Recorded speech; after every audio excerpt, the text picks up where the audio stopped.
अस्सलाम वालेकुम 10th class. उम्मीद है आप सब घर में खैरियत से होंगे। बेटा मेरा नाम फरहान अहमद है। 10th physics chapter number 11 sound. आज का हमारा लेक्चर नंबर 8 है जिसमें हम लोगों ने एक्सरसाइज के न्यूमेरिकल्स करने हैं। बेटा ज़्यादातर न्यूमेरिकल्स इसमें कॉमन है, तो जो न्यूमेरिकल्स कॉमन है उसके लिए उसमें से जो एक न्यूमेरिकल है वो मैंने आपको करवा दिया है और आपको मैं बता दूंगा कि कौन कौन से आप लोगों ने खुद प्रैक्टिस करनी है। कोई फर्क नहीं है, सिर्फ वैल्यूज का फर्क है, कैलकुलेशन सेम है। जी स्टार्ट करते हैं 11.1। देखिए जी 11.1 में सिचुएशन कुछ ऐसी है कि एक शख्स की गुफ्तगू की जो इंटेंसिटी है, साउंड इंटेंसिटी लेवल, वो उसने गिवन दे दी है 3 × 10⁻⁻⁶ वॉट पर मीटर स्क्वायर। ठीक है, आगे वो ये कहते हैं कि आपने इस इंटेंसिटी लेवल वाले साउंड का साउंड लेवल फाइंड आउट करना है। ठीक है, और ये डेसिबल में कैलकुलेट करना है आपने। अच्छा, ये जो आपको आई नॉट की वैल्यू गिवन है ना, इसे हम कहते हैं हिडन डाटा, और ये कांस्टेंट है। ठीक है, ये आपको न्यूमेरिकल में गिवन नहीं होगा।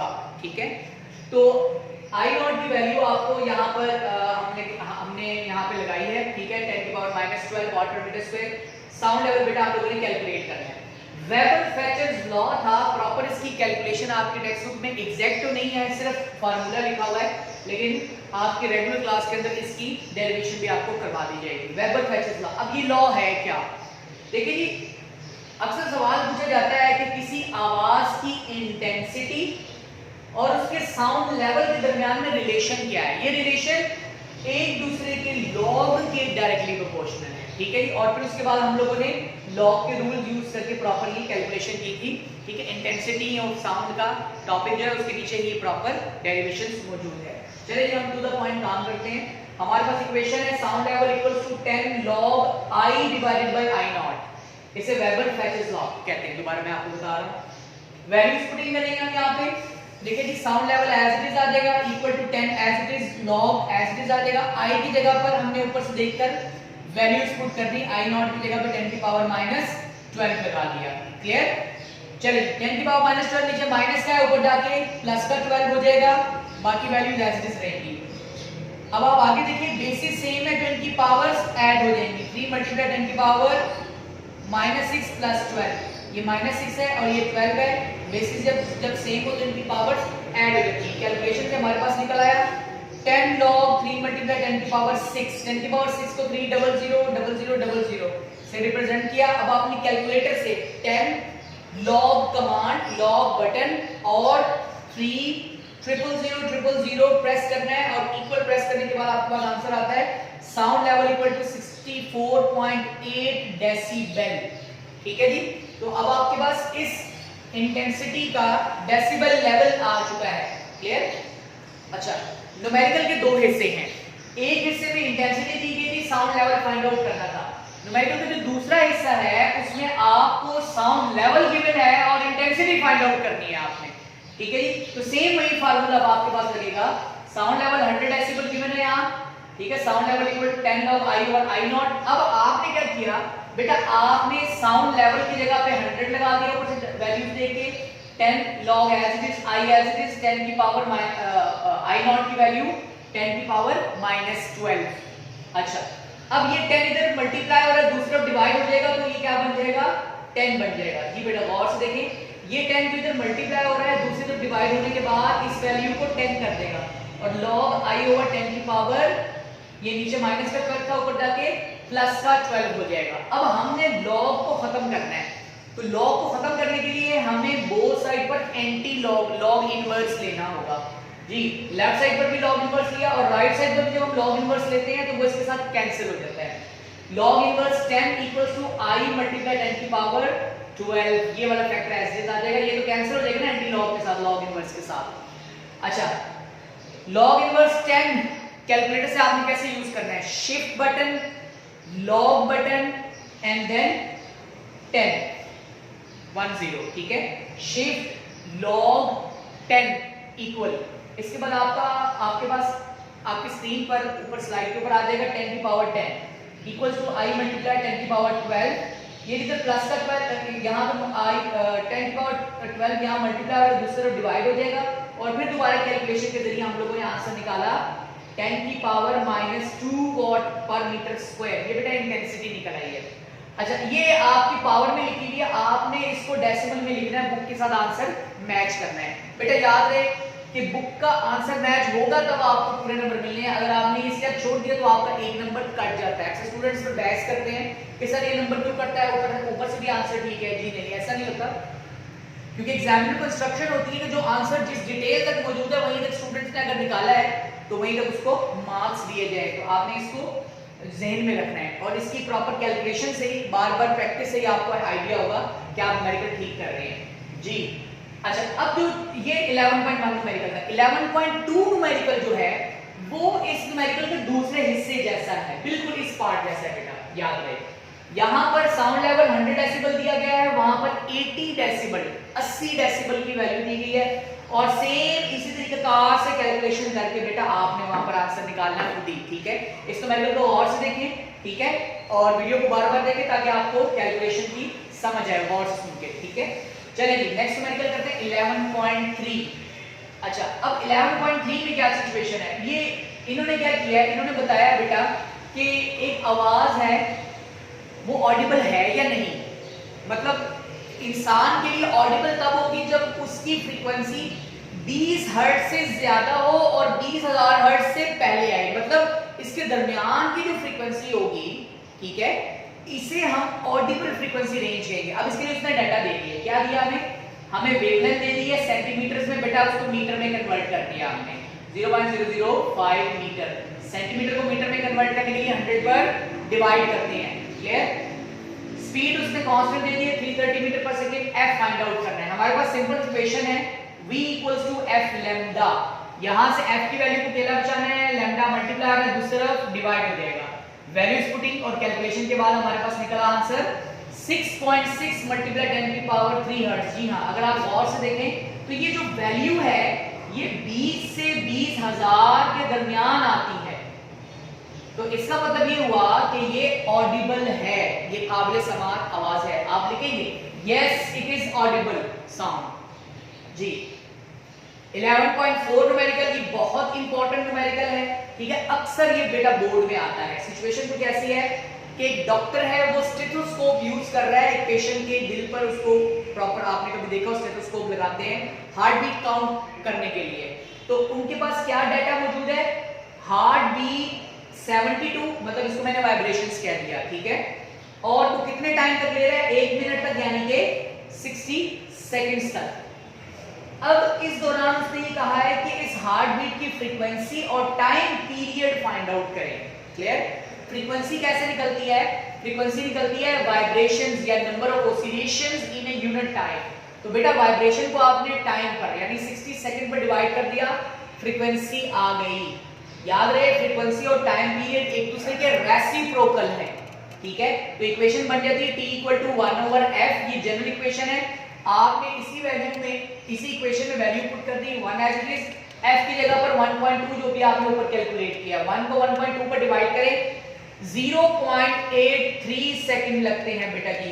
ठीक है जी, दो वाइब्रेशन के दरमियान का टाइम पीरियड। अच्छा, एक वाइब्रेशन के कंप्लीट होने का टाइम पीरियड 0.83 सेकंड। ये था बेटा आपका बहुत इंपॉर्टेंट न्यूमेरिकल। जी नेक्स्ट न्यूमेरिकल 11.5, 11.6 और 11.7। बेटा ये तीनों भी कॉमन है, सेम न्यूमेरिकल्स हैं, सिर्फ वैल्यूज उसने चेंज कर दी है, सिचुएशन सेम है, कैलकुलेशन सेम है। आपने 11.5 न्यूमेरिकल गौर से देखना है।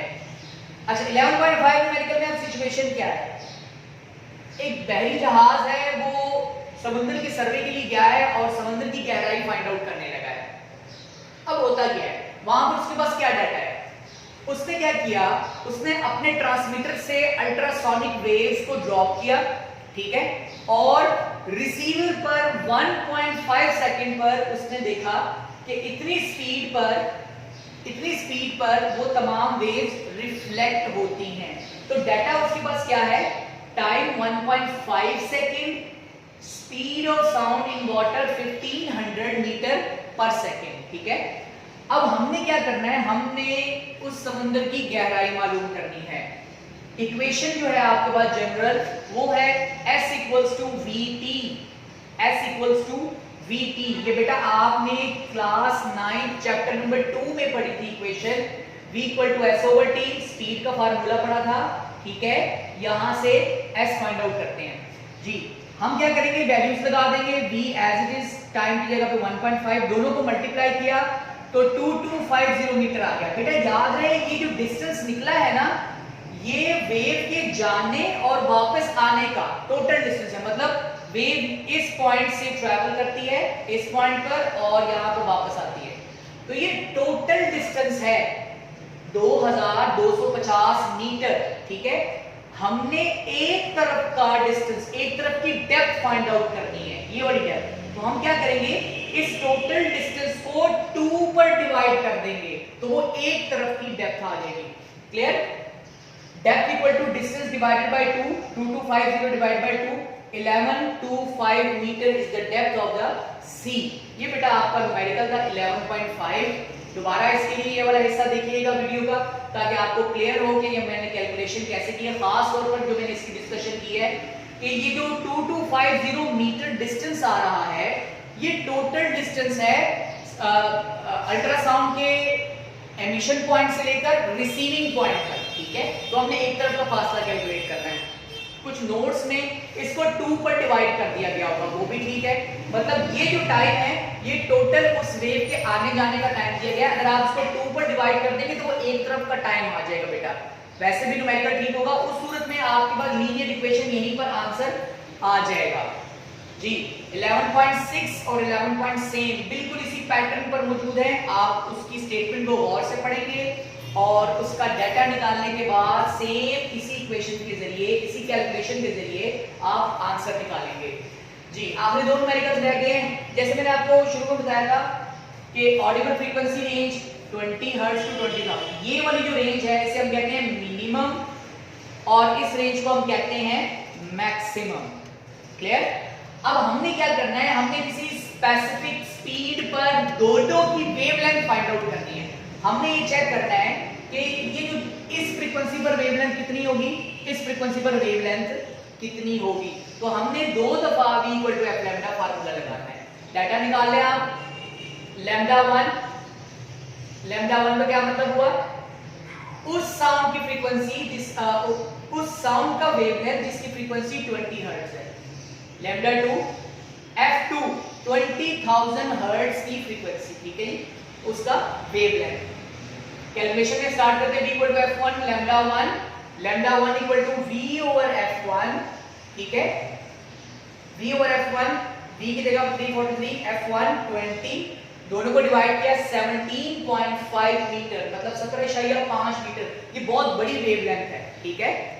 अच्छा, इसके बाद दोबारा सेम हमने इक्वेशन लगाई है वही वाली, v equal to f2 lambda 2। चूंकि हमारे पास 2 फ्रीक्वेंसीज हैं, इस वजह से 2 की वैल्यू और 1 की वैल्यू आपको नजर आ रही होगी। सेम वैसे ही हमने वैल्यूज पुटिंग करके कैलकुलेशन की 0.01715 मीटर जी। डेसिमल पॉइंट को फर्स्ट नॉन जीरो डिजिट के बाद हम शिफ्ट करेंगे बुक का आंसर मैच करने के लिए, ठीक है जी। 1 2, तो 2 डिजिट राइट साइड पे बेटा हम लोग मूव कर गए हैं, तो 10 की power -2 1.7 multiply 10 power -2 metre is the answer for the minimum frequency maximum frequency range के लिए। क्लियर? तो आप देख सकते हैं कि 20 हर्ट्ज की फ्रीक्वेंसी हो तो वहां पर वेवलेंथ 17.5 और 20,000 हर्ट्ज की फ्रीक्वेंसी हो तो वहां पर वेवलेंथ 1.7 मल्टीप्लाई 10 की पावर -2, बहुत ही बारीक वेवलेंथ होती है, ठीक है जी। अच्छा, लास्ट न्यूमेरिकल अब आपका जी। सिचुएशन कुछ ऐसी है कि आपने 1.5 किलोमीटर का डिस्टेंस तय करवाना है एक वेव को, साउंड वेव को, जिसकी फ्रीक्वेंसी 2 किलोहर्ट्ज है, यानी कि 2000 हर्ट्ज। अगर इस वेव का वेवलेंथ 35 सेंटीमीटर हो, ठीक है, तो बताएं इस वेव को 1.5 किलोमीटर यानी कि 1.5 किलोमीटर यानी 1500 मीटर को तय करने के लिए कितना टाइम लगेगा। क्लियर? डाटा को और से देख लें। फ्रीक्वेंसी 2 किलोहर्ट्ज, 20,000 हर्ट्ज, किलो की जगह पे 1000 लगा दिया। वेवलेंथ सेंटीमीटर में है, इसे मीटर में कन्वर्ट करने के लिए डिवाइडेड बाय 100 कर दिया मैंने, ठीक है। 1.5 किलोमीटर है, इसे भी मीटर में कन्वर्ट करने के लिए 1000 पर मल्टीप्लाई करेंगे। किलोमीटर से मीटर में आने के लिए 1000 पर मल्टीप्लाई करते हैं, याद रहे बेटा आपको, 1500 मीटर बन जाएगा। चलिए जी, कैलकुलेशन स्टार्ट करते हैं। हमारे पास जनरल इक्वेशन है स्पीड वाला फार्मूला है v equal to s over t, v equals to s over t, जैसे मैंने पहले भी जिक्र किया और चैप्टर 2 9th क्लास में भी हमने पढ़ा था। v की जगह पर लग जाएगा f lambda, s over t वाला फैक्टर एज इट इज आ जाएगा। अब आप ये देखिए f लैम्डा और t की हमने नोटेशन चेंज करनी है, f लैम्डा t की जगह और t f लैम्डा की जगह आ जाएगा, ताकि प्रॉपर एक थीम इक्वेशन बन जाए जिसमें हमने वैल्यूज पुट करनी है। चलिए जी, अब हमारे पास ये इक्वेशन कुछ सूटेबल है, टाइम फाइंड आउट करना है, डाटा में डिस्टेंस भी है, सॉरी डिस्टेंस भी है, s भी है, f भी है और लैम्डा भी हमारे पास मौजूद है। वैल्यूज पुट करेंगे, s की जगह 1500, फ्रीक्वेंसी की जगह पर 2000, ऊपर से वैल्यूज देख देख के पुट करनी है, और लैम्डा की जगह पर 0.35 जी। 2000 को 0.35 पर मल्टीप्लाई करें 700 आंसर आता है। बेटा अब आप क्या करेंगे, 1500 को 700 पर डिवाइड करेंगे अपनी कैलकुलेटर से और आंसर आ जाएगा 2.1 सेकंड। इसका मतलब ये हुआ कि अगर एक साउंड वेव जिसकी फ्रीक्वेंसी 2 किलोहर्ट्ज हो और उसकी वेवलेंथ 35 सेंटीमीटर हो, अगर उसने 1.5 किलोमीटर का डिस्टेंस कवर करना हो तो उसे कितना टाइम लगता है, 2.1 सेकंड। बेटा ये 11.9 बहुत इंपॉर्टेंट न्यूमेरिकल है।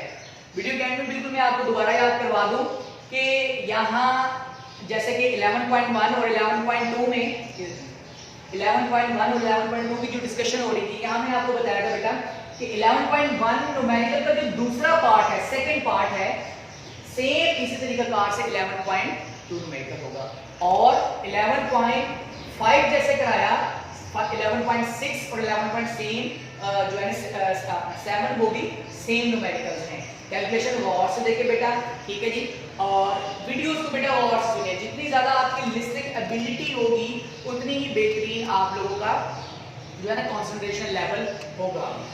थैंक यू वेरी मच बेटा।